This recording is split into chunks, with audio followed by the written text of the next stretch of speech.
to the many victims of the July 4th floods, their families, their communities, and the first responders. Our thoughts are with them as we work to ensure that responsible flood solutions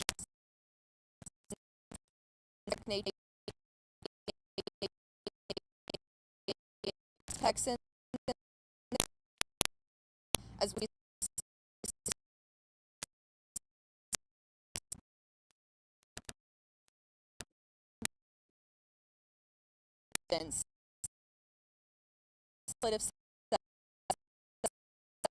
continuing to advocate for reforms to local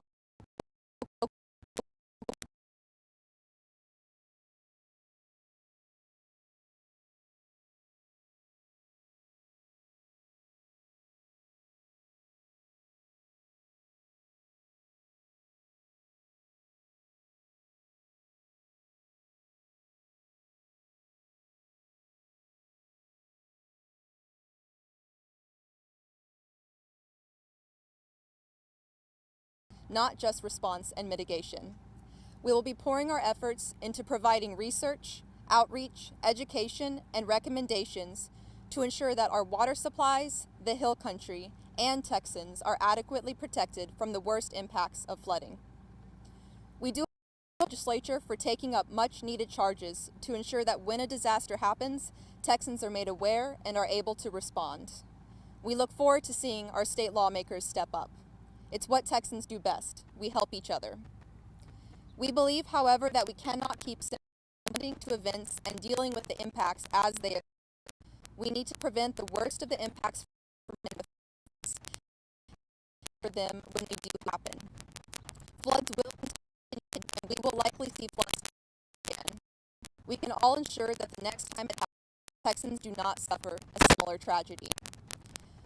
We hope that lawmakers can join us in advocating for reform that allow counties greater land use authority for development in the floodplains and in sensitive areas to protect their residents. We hope to see solutions for open space and flood, and we hope recommendations in the Guadalupe River Regional Plan and the state flood plan fully implemented and fully funded. We also would like to encourage all Texans to vote for the November election. Funding for Texas water infrastructure and funds for the Flood Infrastructure Fund that can hopefully ensure that a tragedy to this scale never happens again. Thank you, and I will now turn it over to Kel Hoffman. Howdy, y'all. My name is Kel Hoffman. I'm the Director of Land Conservation at the Cibolo Center for Conservation. I'll keep this brief because my colleagues have said most of the pertinent things that you need to hear. What I want to talk about, though, is how we're going to move forward. Coming in today, driving over the Guad, you see sawyers out there processing trees still, search and rescue teams looking for folks still. Those people are out there showing care for their neighbors, showing love. That same love we can use and harness to prevent something like this from happening again in the future. The time to come together and plan for this is not right after the next flood, it's right now. This will happen again. This flash flood, this is the 7th occurrence of a fatal flood in the last 100 years. It's not a matter of if, but simply when. And we need to be able to protect the most vulnerable people in our communities. That together now, remembering how much we care for our neighbors and preventing some of these things from happening. To ask everybody to talk to their state legislators before this special session begins this month and tell them your concerns. Tell them about how this has affected you and your loved ones and get the point across. This can be prevented. We can care for the land and care for each other. Those two things go hand in hand. We just have to start now. Thank you. And if anybody has any questions, we're happy to entertain those questions now. If anybody's got anything that they want to ask. Yeah, go ahead. What would you say to anyone who's currently residing in the floodplains right now? Maybe they're working on rebuilding, their house maybe got flooded, they're deciding, should I rebuild, should I move out? What would you say to some of the people who are already... Well, that's a really tough situation, right? Because people become very emotionally attached to where they live. They're very comfortable there. It's home. And so it's very challenging to say, hey, you know, you got to get out, right? And I think in their case, if they are not inclined to sort of heed the caution that they can take away from this tragedy, then they at least have a strategy to get out of their house very quickly, go bags, etc. And certainly early warning systems, monitor the weather like a hawk, and really watch for those sort of surprises, honestly. Alert systems from phone apps could be utilized.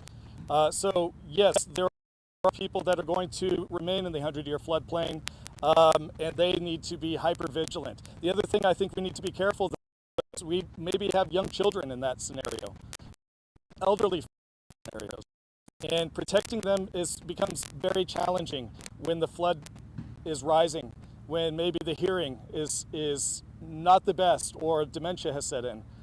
And there needs to be some real consideration about the well-being of those innocents who may not be making as conscious a choice in that scenario. Yes.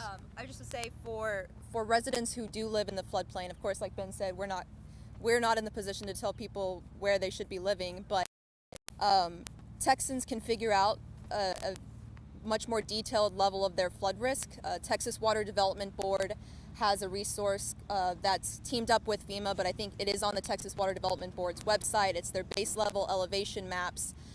You can go to that website, you can click on your property, and it'll tell you the likely height of the floodwaters in the 100-year floods, in the 500-year floods, so that you have a better understanding of your risk, and then all of the things that Ben said to prepare once you have that understanding. I believe an organization called First Street also has where you can type in your address and figure out your risk, and being better informed of what that impact scenario could be is a great way to save lives.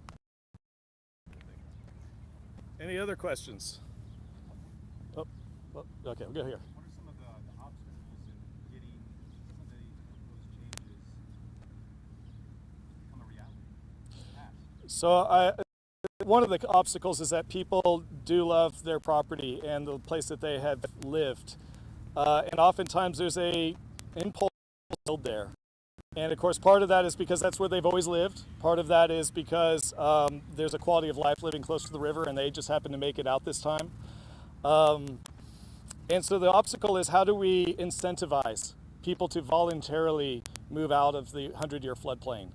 That's a very big obstacle. And I think one of the solutions could be to incentivize the creation of essentially no development zones along the river, to essentially purchase a no development zone along the river and buy those people out of redeveloping there, give them resources so that they can afford to maybe purchase land or build away from that site that they had become so dedicated to. So we need to incentivize not developing in that 100-year floodplain or redeveloping in that 100-year floodplain. That's a huge challenge. The other thing is certainly for leadership to really get real that we need to take 100-year floodplains seriously. And actually even more than that, and they can to buffer and keep people away from a possible flood event. That means they have to enforce their existing rules. And I see that there's a real tendency to want to make allowances for people that are our friends and neighbors and perhaps colleagues, maybe family members that have been in this region for a long time, that names that are well recognized throughout the region. And that we tend to say, well, we should make an allowance for them. It's their private property right. Well, the sad part of that is that, again, these people are making decisions that can affect or elderly who have no idea and played no role in making the decision to put themselves into harm's way. And so we need to be more conscious about that. And sometimes tough love is love. And that's truly what we're here to represent, is the heart of the matter, which is to save lives, and especially to save those innocent lives that are not choosing to put themselves into harm's way. Rachel. Yeah. So I think getting to the challenge in getting legislation passed, like we were talking about, of greater county authority for land use and floodplain preservation in the floodplains and hydrologically sensitive areas, is that Texas is a private property right, and we recognize that, and that's part of what draws people to Texas. That's part of our ethos. But I think, like Ben mentioned in his remarks and Kel mentioned in his, is having people who have been in these floods talk to legislators, talk to your city officials, your county officials, your state officials, tell them how these impact you. And it is a tricky line to draw between the protection of private property rights and the protection and prevention of these flooding impacts. But I think it's one that legislators are understanding needs to be drawn. I think there is, we've seen over the past couple of legislative sessions, a little bit more recognition that this is the case, that maybe we need a little bit more land use of these sensitive and risky areas. And I think that going into this session and the next session, if lawmakers hear from their constituents that this is something important to them, we'll see a lot more movement. I also think another obstacle to changing things is it's just human nature. The intensity of this event right now is high and everybody feels it, but the world's busy. It's going to move on for everyone that doesn't live here in this area and wasn't affected, and there's going to be a new problem tomorrow that needs to get solved. What we need to do now is operationalize those changes so that when the emotion fades away, we still have concrete things that we're moving towards to prevent this from happening next time. So really harnessing the energy of the moment and talking to the people that represent you at all levels, county, local, state, and letting them know how this has affected you and what you want to see changed. That's a big part of this too. For sure. Do you have a question? Two parts actually. How do your recommendations differ from what's already in place, and why haven't they been adopted sooner? So there are flood protection zones have been designated by the county. There are areas where the county, according to its rules, is saying we're not going to develop in the 100-year floodplain. However, there are also, in many instances, in many counties, there's a tendency to want to provide variances to allow people to do whatever they want. That basically allows them to operate outside of those rules that are meant to apply to the whole community and to keep everybody safe. So that's one thing that is already in place but needs to be enforced. We must enforce the existing rules. Now, the other thing too is about some buffers, meaning allowing the counties to ensure that people aren't developing just right up to the 100-year floodplain, because that floodplain does change. Not only does the course of the river change, but FEMA has recently updated their maps with the Atlas 14 data that shows that these floodplains are oftentimes expanding. And so we need to buffer and consider the future. There are also many predictions and certainly data that supports that we are seeing more extreme rain events as time goes by. And so we need to be planful of the future, mindful of the future. And remember, it's not just about us, it is about future people who move into these properties and future generations who move into the region. Let's think holistically, let's have heart for everybody, but let's have heart that extends even to the point of making sure that nobody is inadvertently being put in harm's way outside of their awareness. And I couldn't remember part 2 of your question. And why haven't these policies been adopted sooner? Your recommendations sooner? With 6 deadly floods since 1921. Well, I cannot say for sure what the answer to your question is. He's asking, why haven't these policies been adopted sooner? I do think that there's a reticence to regulate, and I certainly understand that reticence. I do think we need to be cautious about overly regulating. At the same time, there are certain rules that we need to allow for that protect lives. We did that with seat belts. We've done that with airbags and other requirements for vehicles to be safer, and we've seen it save lives. So this is the same situation here. When you see a disaster of this scale and you realize that really this whole region is vulnerable to a similar disaster, we need to take every action that we can to prevent lives from being harmed and to keep people fundamentally out of harm's way. And that's a hard decision to make for policymakers, but in our view, it's a necessary one at this time. And what do you say to state officials that in places like the Hill Country that are fast and growing with developments, like New Braunfels, for example, the fastest growing city in the U.S., a lot of people are moving there. It's a flood zone area as well. What do you say to cities like that, city officials, state leaders, when they're combating long-term flood risk and also fast-growing developments in cities like New Braunfels? So this question about development and what should local leaders do going forward, First of all, I'm a big fan of strategic plans, county strategic plans. I think we need to be thinking about where development is most appropriate and where it is going to be more harmful to the landscape and the watershed and the basins. But it's also how we develop. The way that we design our roadways, for example. You know, when you put in a road, you often are also having to account for drainage. And that drainage can be gently sloped so that water has more time to slow down and sink in rather than rapidly running off to the nearest stream. We can also build with a flood management infrastructure, stormwater management infrastructure that is spread across watersheds. So we're not just thinking about just detention ponds. Everywhere where water is falling, we want to be capturing it and sinking it into the ground. That will do two things. It will reduce the impacts of these floods, and it will also benefit groundwater recharge. And if you all hadn't noticed, we're technically still in a groundwater drought, right? Yes, we got a lot of rain. Take quite some time to recover, and we need to do everything we can in the landscape to capture that water, slow it down, sink it in, and let it migrate down into the aquifers, or even just feed the base flow of our streams, which will then go into the recharge zones and recharge our aquifers. Slow it down, sink it in. Let's make use of this water and reduce the harm of it. Rachel, did you have something? I'll get to you next. So I would just say that Ben answered most of it and it was wonderful. I think one of the reasons that these rules have not been, that do exist, the regulations that do exist, codes that do exist have not been as strongly enforced, and then there are areas that they've not gone far enough, in our opinion. It's just that this used to be a rule of the state. You didn't really need as many opportunities for county authority, for city authority in the floodplains and in hydrologically sensitive areas because people didn't live there, or the people that did had been there for generations and knew their risk.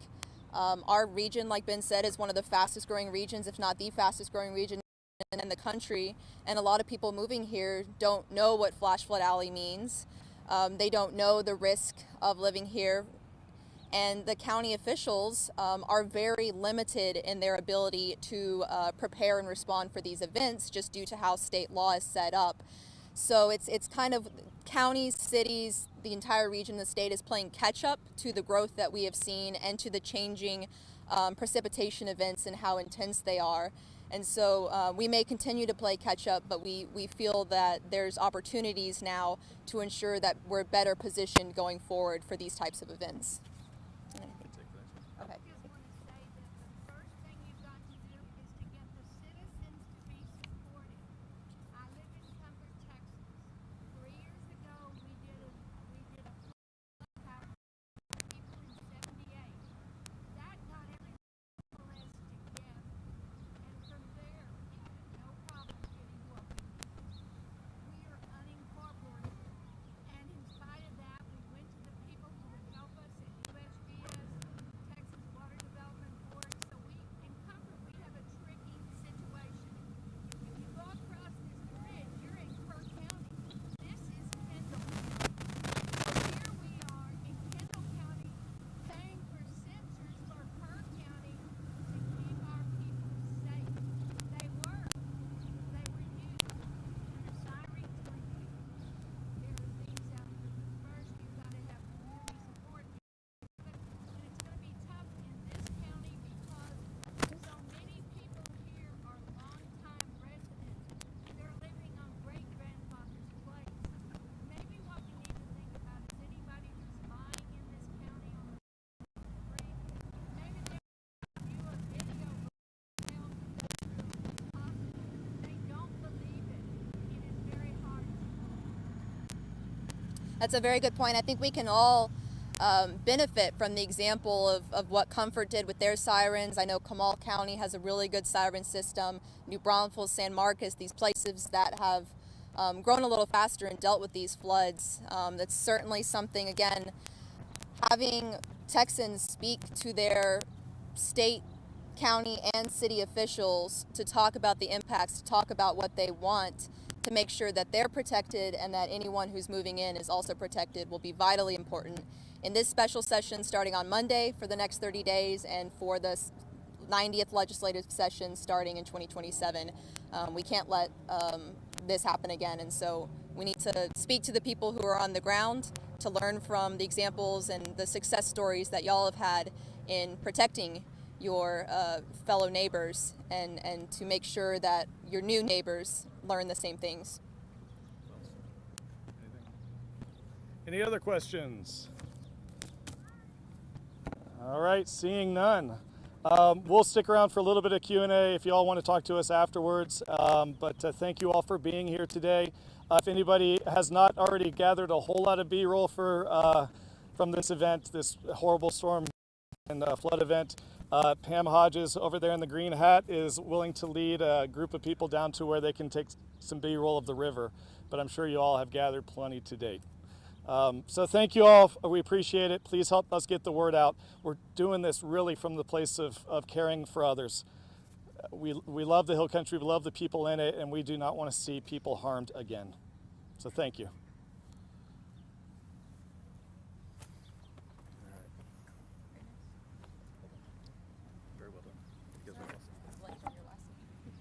Thanks, y'all. Appreciate it.